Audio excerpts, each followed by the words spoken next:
If you're one of the diehard listeners of The Story Behind who eagerly awaits the episode to be released at midnight Eastern Time on Thursdays, yes, Adam, I'm talking to you. You may be wondering why it's a few hours late.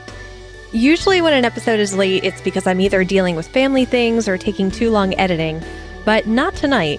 The reason is because I'm hopelessly addicted to a game on my phone called Toon Blast. And I was on a winning streak tonight, so yeah.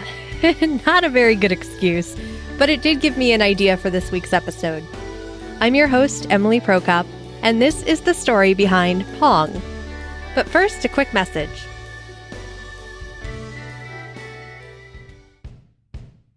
As you know, the story behind will be turned into a book, which will hopefully be available in the fall of 2018. If you haven't yet, please visit thestorybehindbook.com to sign up to receive information and special offers. The book will feature chapters based on previous episodes, as well as all new extraordinary history of ordinary objects, and I can't wait to share it with you.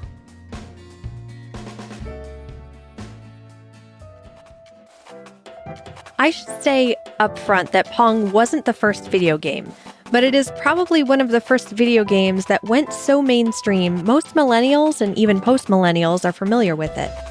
Even before the Pong arcade games were created in 1972, any video game aficionado will probably tell you that video games began with Ralph Baer in 1951, who designed a television capable of playing games on. His boss at the time didn't approve it, but 15 years later, he began working on video games again, and the Magnavox Odyssey was born. And this will come up again in the story behind Pong.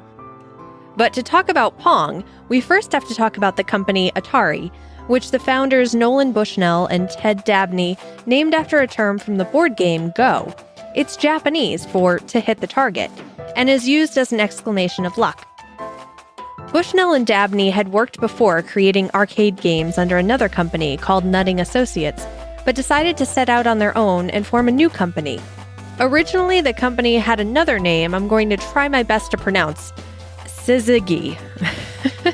Weirdly, when they went to register their business, the name was taken, believe it or not. So they settled for Atari.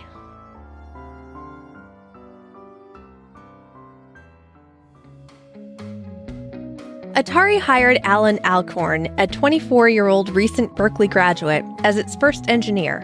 But because he was so new, Bushnell wanted to make sure he was up to snuff and gave him a little test, although at the time, they told him it was a contract job given to them by GE.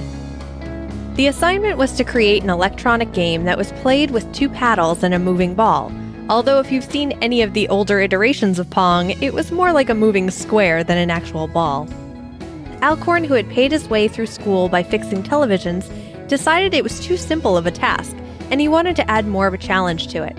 He designed the game so the ball would bounce off the paddles at different angles, and also increase in speed the more it was hit. For those who have played Pong and wondering about that space the ball sometimes went that the paddle couldn't get to, that was actually a bug, but it added to the challenge. The game was easy to pick up, but even those skilled at video games now might still have a bit of a learning curve when it comes to mastering it. One thing we can all be grateful for is Alcorn was asked to add cheers and boos to the game whenever a point was scored, but Alcorn couldn't, and thank goodness. But he was able to tinker with the game enough to be able to add the tones used when the ball was hit. Once the game was complete, Alcorn set up the game on a black and white television set inside an orange casing and set it up at a local bar called Andy Capp's next to the pinball machines and jukebox. The coin slot was an overturned milk jug, and the first night they watched as people played with some interest, but it wasn't looking like the hit they were hoping for. It wasn't until a few days later Alcorn was sent back to the bar when the owner called to complain the game stopped working. But it was because the milk jug was overflowing with quarters. From there, they used a bread pan instead. People were lining up outside the bar before it opened just to play.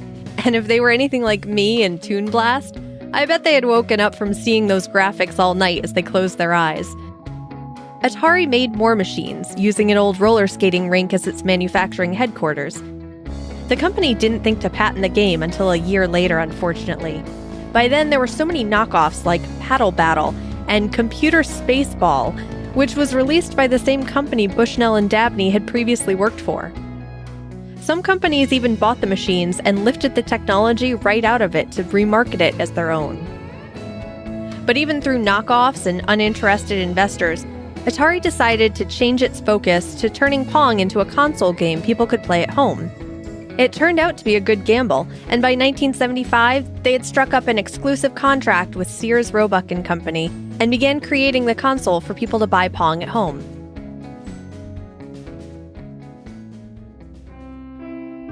I would say the rest is history, but remember I talked about the Magnavox Odyssey earlier?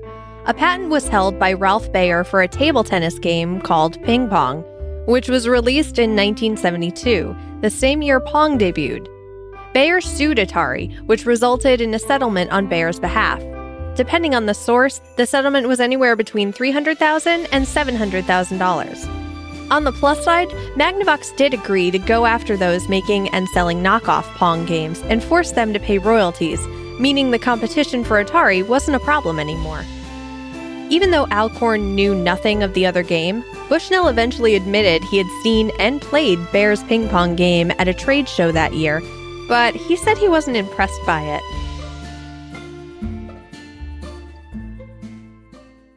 Information for this episode was sourced from pongstory.com, computinghistory.com, Today I Found Out, and more links which can be found in the show notes at thestorybehindpodcast.com.